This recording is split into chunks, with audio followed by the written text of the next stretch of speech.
តបប្រគុណតបនៅតាមខ្លួនឯងចាប់ពីអូចូលចូលខ្លួននឹងមកបាញ់ទៅខំលើត្រូវខំលើតឡូខំលើអីហ្នឹងឯងហើយមកចាំហើយបានម៉ែបានឲ្យបានពូទីបានឲ្យទីតាមពីជាតិស្រាប់តែលក្ខណៈជាតិប៉ុណ្ណាណាយ៉ាងនោះប្រតិកម្មមកខ្ញុំឃើញទង្វើសម្រាប់ពលរដ្ឋខ្លួនឯងបានជាខ្ញុំងើបទប់ទល់ដើម្បីកូនកុំឲ្យកូននឹងចាញ់អបាយកលនឹងទៅបាត់ស្រែកបាច់ឆាំងយួនក្នុងពេលដែលសៀមបិទសេដ្ឋកិច្ចបានជាខ្ញុំមកខំនិយាយខ្លាំងមិនមែនអត់ហេតុផលទេហើយពួកគេនាំខ្ញុំមកជេរខ្ញុំយ៉ាងស្រោចខ្ញុំមិនអត់ហេតុផលទេគឺខ្ញុំការពារផលប្រយោជន៍ពលរដ្ឋខ្មែរនិយាយមិនឲ្យកូនច្រឡោតតាមគេធ្វើបាតកម្មបាតកោញអីគឺចង់ការពារកូនផងចង់ការពារសេដ្ឋកិច្ចរបស់ពលរដ្ឋផងមកនេះថ្ងៃនេះខ្ញុំបកអំពីរឿងដែលខ្ញុំនិយាយថ្ងៃនោះនៅគេលោម្ដងមកទៀតដើម្បីវាយប្រហារខ្ញុំប៉ុន្តែខ្ញុំសូមប្រាប់ចេះទៅចោះបើវាយប្រហារខ្ញុំខ្លាំងពេកខ្ញុំបកដល់គោលឥឡូវហើយអត់មានហក់ពីភ្នែកខ្ញុំទេទោះបីថាលោកអត់ដែរស្គាល់ខ្ញុំនៅណាណាអត់ដែរស្គាល់ទេប៉ុន្តែបើសិនថាឲ្យបកវិញអត់មានកន្លែងជ្រោកទេនៅប៉ារីសធ្វើអី1989ណែកាសែតវីដេអូនៅខ្លួនខ្ញុំទេប៉ុន្តែខ្ញុំឈប់ធ្វើនយោបាយខ្ញុំក៏បាត់ចោលទេប្រសិនណាបើខ្ញុំរក្សាកាសែតវីដេអូដែលថតបាននៅទីក្រុងប៉ារីសនោះយកមកចាក់ផ្សាយយកមុខទៅទុកឯណាមកឲ្យកុំឲ្យខ្ញុំនិយាយច្រើនពេកនិយាយច្រើនពេកណាកូននោះ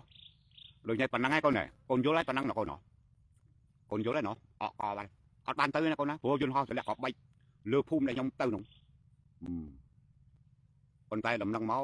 គឺអត់មានផ្លាប់ដល់ពលរដ្ឋទេណាកូនណាប៉ុន្តែបើទម្លាក់នៅក្នុងឲ្យមុតខាត់ចាយអស់លីងដូចនេះចេញទៅដឹងតែដាក់ឯណា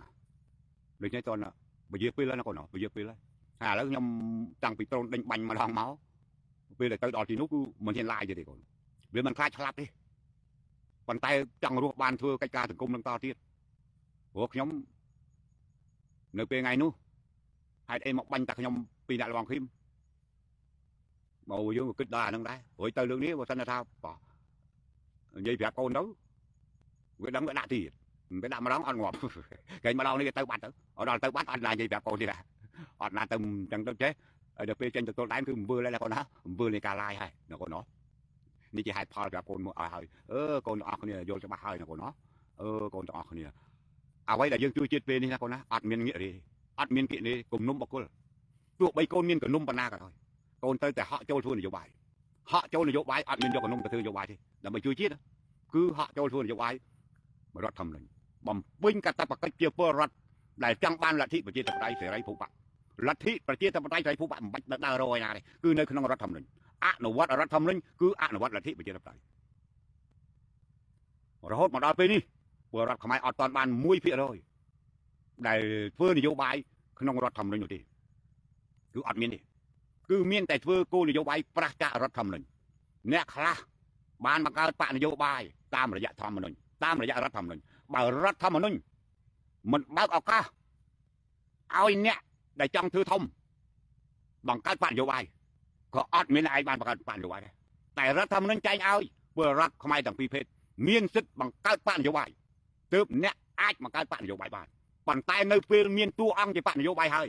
មិនដែលអប់រំពលរដ្ឋអំពីច្បាប់មិនដែលអប់រំសកម្មជនអំពីច្បាប់បានបង្កើតបកនយោបាយហើយអញតាមអញមកប្រជាធិបតេយ្យតាមអញមកកំចាត់ពើពុកលួយតាមអញមកអញការពារទល់ដែនមើលអញដកបកគោលចោលហើយណាប៉ុណ្ណេះមួយដែលចង់ឲ្យកូនទាំងអស់គ្នារៀនយល់អំពីរឿងរ៉ាវដែលខ្ញុំនិយាយមកនេះពេល1993មកនេះបើអត់មានសម្ដេចដៃជួលនេះទេសមត្ថភាពប៉ុណ្ណឹងហើយដាក់តែត្រីក្មេងមួយវិញលេលើទៅបាត់ហើយវាគ្មានបានឆល់មកប៉ុណ្ណេះទេមកឥឡូវនិយាយមើលបើសិនថាចង់និយាយធ្វើអីបានខ្លះនោះពី93មកមកនិយាយប៉ះទៀតកូនកុំនិយាយទេនិយាយជើងទៅរឿងទៀតឡើយនិយាយប៉ុណ្ណឹងអត់តែនិយាយដល់ហ្នឹង